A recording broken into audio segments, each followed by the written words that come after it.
I'll start off by making an open apology. Sorry about the position you find me in.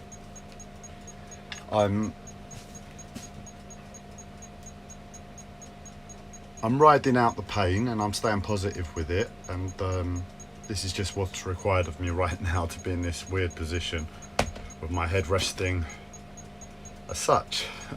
Let's try and get it in a bit better angle so I'm not so hard to watch.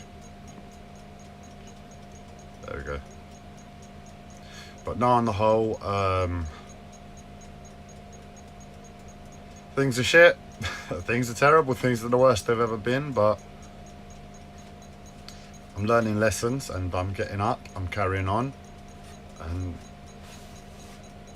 well, as you can see, I've got a slight positive tone to my voice where I'm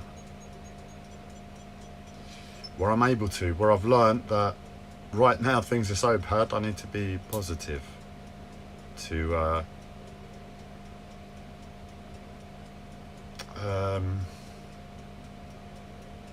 well, to for myself, you know. It's alright being depressive, but you've obviously got stuff in your life, or you're willing to make yourself suffer, and the things I have in my life aren't of value to depression, and I'm not willing to suffer. So for that reason, I'm choosing positivity in terms of a possession, because that's what makes sense the most at present. But I do have material possessions in my life, and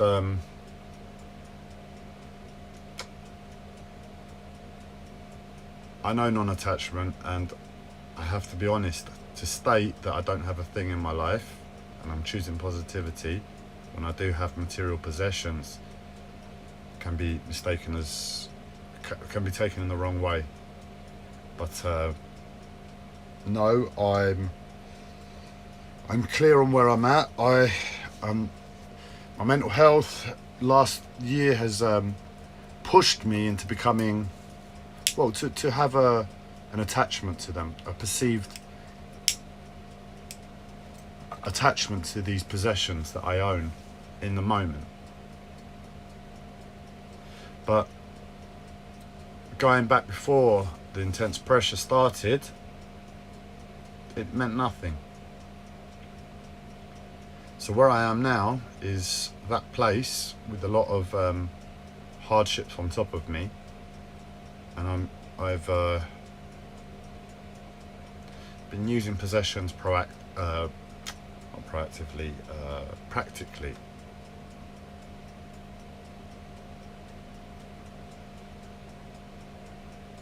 And I'll leave it there. I won't expand on that anymore.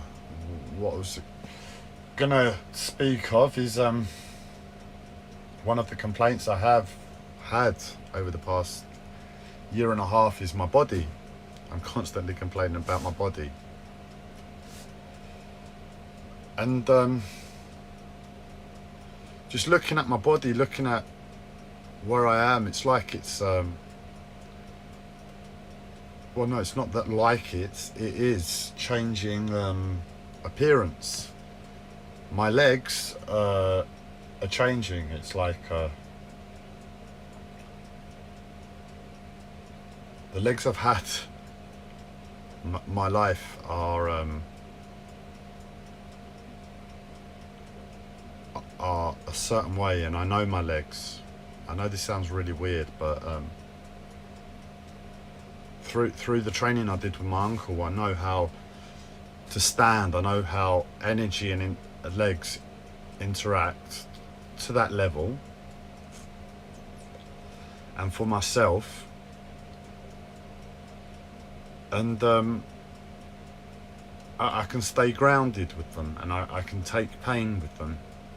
But my legs have been changing, and you'd say from appearance wise that it's like I'm becoming taller almost. I've been quite short within my energy body, but my legs, the way they're changing is like they're growing taller, and that's just on appearance, because it's all energy, it's all posture.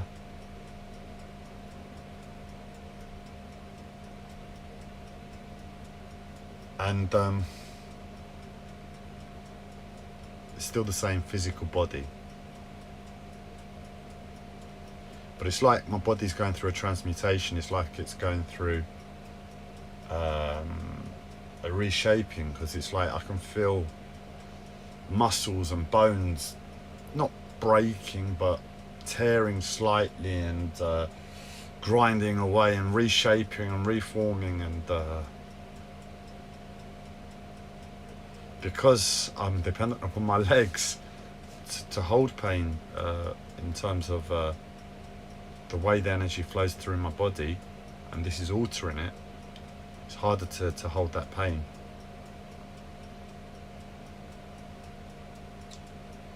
But it just occurred to me, it's like, on one element, this is a spiritual process that's taking place, because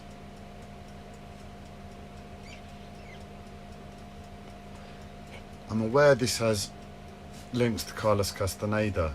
With Carlos Castaneda, he spoke of a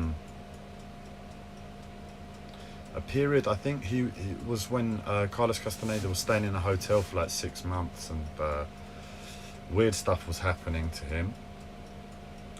And Don Juan was the teacher, the mentor, a wacky Indian, so from South America.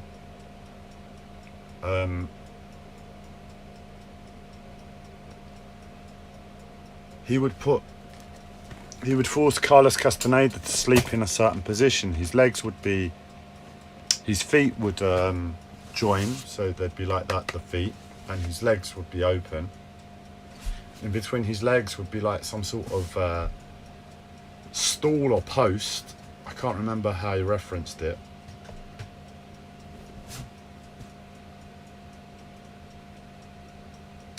And his head would lie on that stool in between his legs, and that's how he would be forced to sleep. And I'm aware my energy body, how would I describe it? Yeah, my energy body is taking that posture. It's like it's asking my physical body to do the exact same thing. It's asking me to replicate that position for harmony in my body. And on top of that, it's reminiscent of Avatar. And that's what made me laugh, and I thought, yes, sod it, fuck it, I'm gonna make a video, because it's a bit light-hearted. It's taking my seriousness and making it a bit light-hearted, but it's a bit like Avatar, when I can't remember the lead character, but when he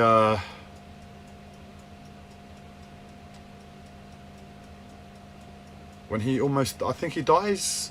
Does he die? But yeah, I think he dies. He runs out of oxygen, doesn't he? And they go to that big wisdom tree, where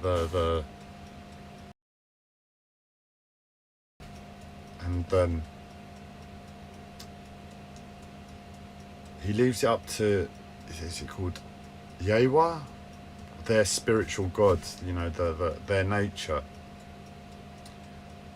to decide if the consciousness that was the lead character can be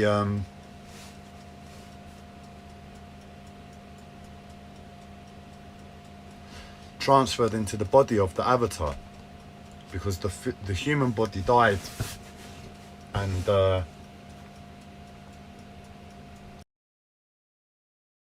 either he was going to die, or what was it called? I just had it in my mind. This is annoying. This is why my mental health really bugs me at times. But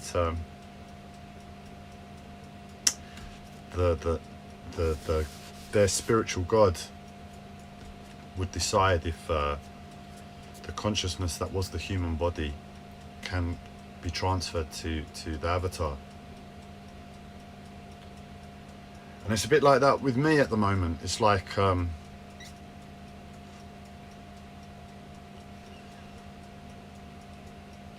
well, I guess I didn't even realise, yeah, on some level I've died, you know, on an emotional, mental, what, I don't know, one of those levels I've died. And I don't know if this is a gift, all of this pain. And I don't know if these legs are a gift, because I'm looking at them and I'm thinking, nah man, the articulation's all wrong. It's not what I've been taught through my training that is appropriate posture. But I could be wrong. It's just what I've been taught. And because of Avatar, I question myself. Maybe my body's going through a transmutation, and maybe these legs will be a gift one day, but right now it's bloody murder. And more than anything, forget the legs, I'd love to turn blue.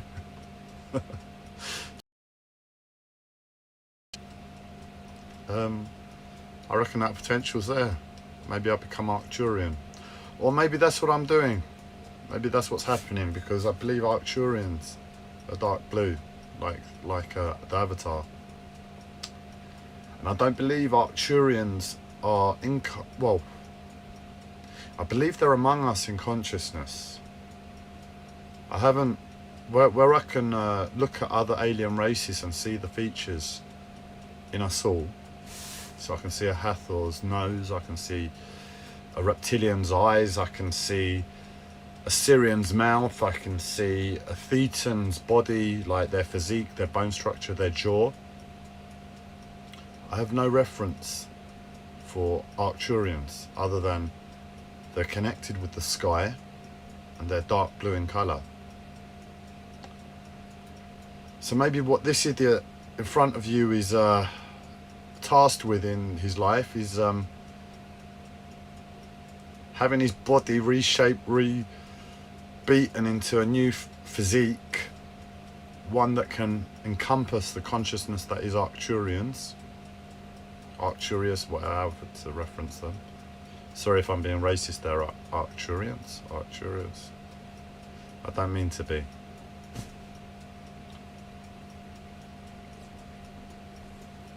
And maybe my body is being transformed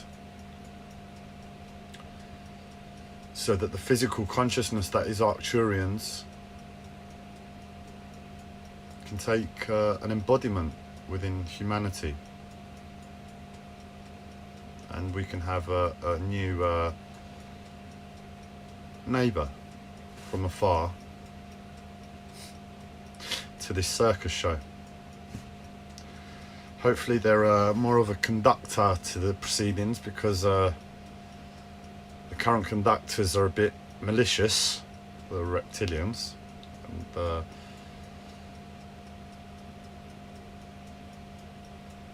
yeah, maybe they can take us in a new direction, one that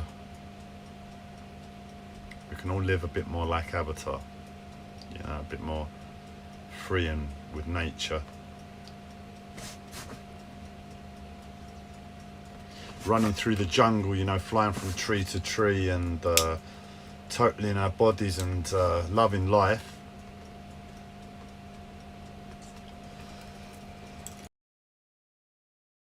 For those that want it, I'm sure we can leave a city or two. They can go and enjoy the big smoke as well, big smog, somewhere on the other side of the planet to where nature is. Far, far away. We can keep monetary systems, we can keep the work mentality going, we can keep prostitution going, we can keep prisons, enslavement, slavery going. We can keep all of the great things this society. Corruption. And that's it.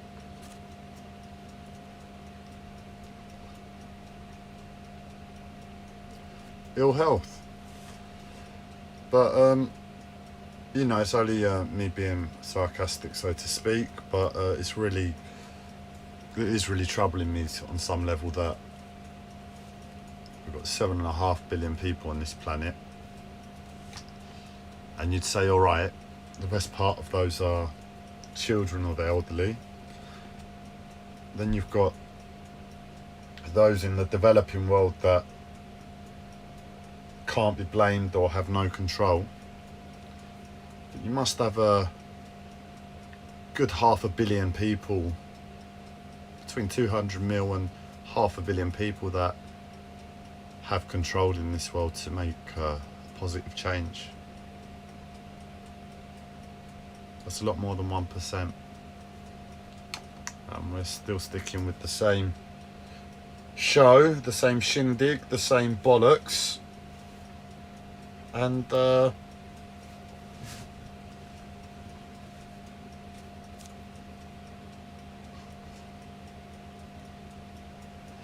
yeah, you know, we don't have to be totally stupid. You know, Avatar, they got invaded, didn't they? We can keep a nuke or two if we really want, just in case the 6-7 tribes that make up humanity already, that come from alien races, that know the universe inside out, that can travel light years at a time, probably travel in time as well, probably know the future anyway. But we'll keep a nuke or two just to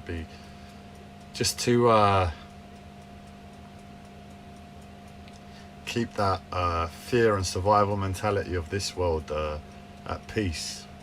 We'll never have to fire them. We'll just keep them there as like statues, ready to fire if needed, but they'll be statues and collect dust.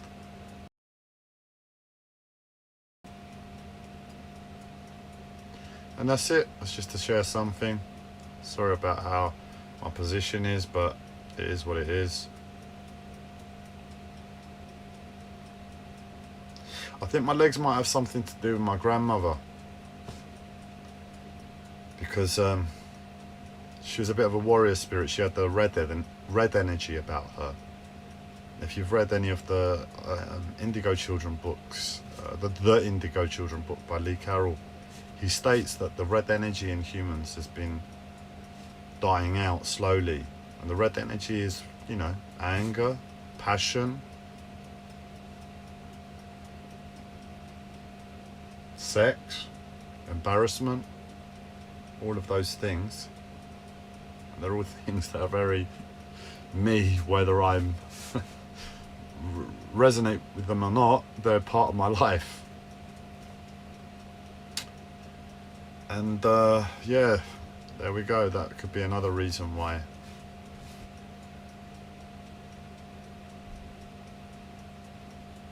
Sorry, so my grandmother had that energy, and she was a hard woman in terms of how life had been hard to her, and she was still there, standing up every day, getting on with stuff. And her passion, her life, her mission was to cook out of love for her family and provide that love.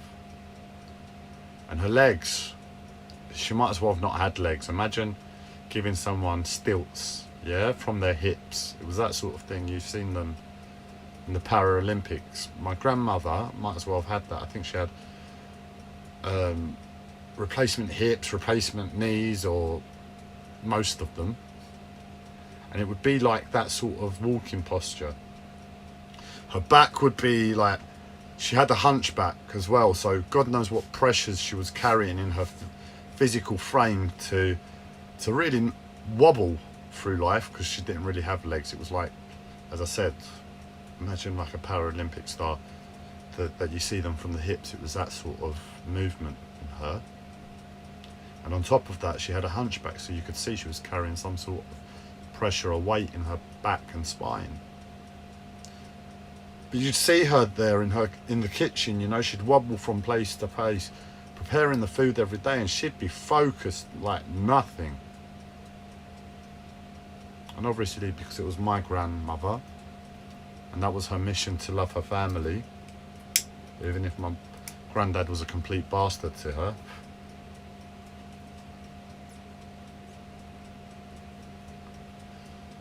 She'd do it every day. And that was her life mission.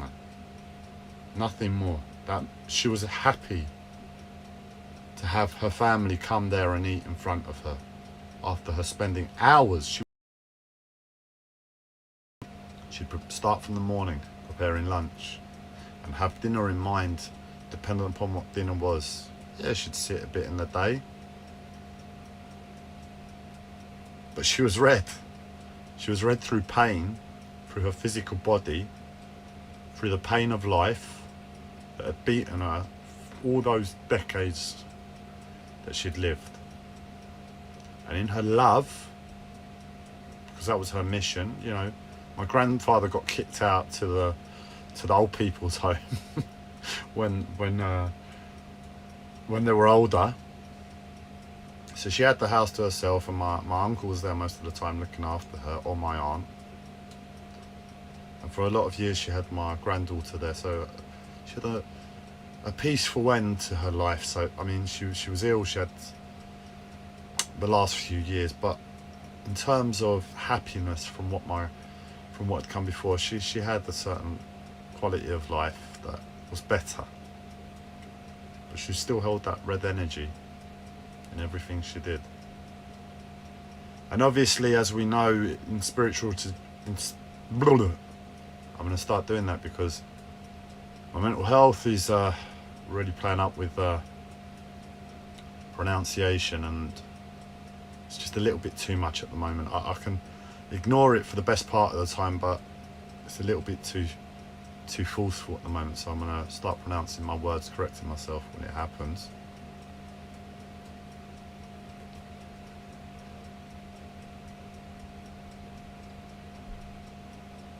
But in spiritual traditions, I think not all of them, but a good few. Like I know, for instance, the Jewish tradition, consciousness is passed down through the women, whereas I believe, I don't know which other traditions, but I believe there are traditions where it's passed down through the men as well. Matriarchal, patriarchal, blah blah blah, blah blah blah. And well, I've always resonated with the feminine energy. I've always been like a woman trapped in a man's body. I know I'm a man. Like, I wouldn't doubt my masculinity. I have to be a man, but I hate my masculinity, and I've always resonated with the feminine energy. Like even as a child, I chose to play with girls rather than boys in the playground. I got bullied by the boys. My energy wasn't, my energy didn't resonate with their mentality. I couldn't understand their harshness, their cruelty. So I just went and played with the girls. But can you imagine this face as a man? Because I'm not gay, and I claim my masculinity. I've been taught that by my uncle, really. You're a man, claim your masculinity. Do whatever you want, you're a man. Just be masculine. Masculine in action.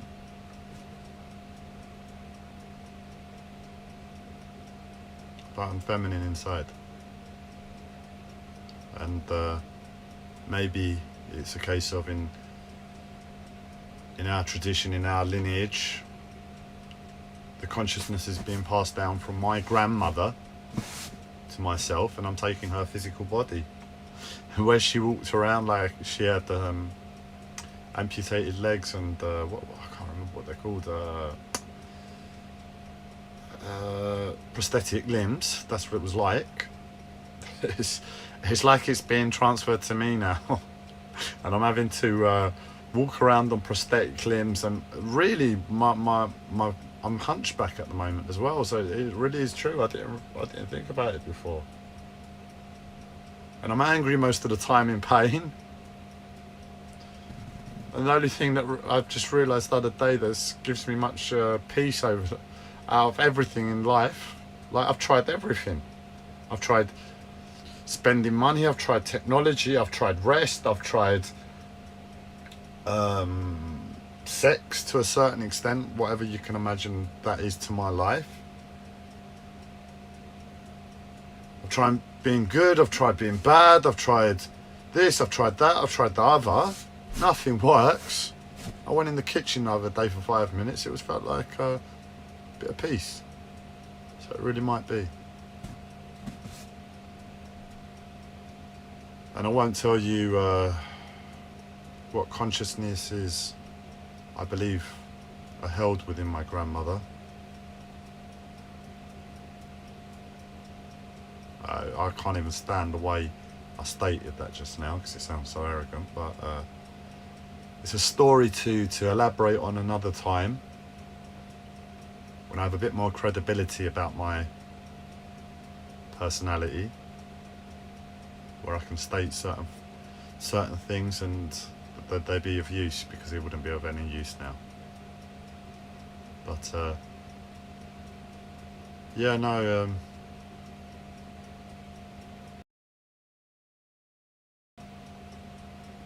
who knows? Fingers crossed I turn blue, innit?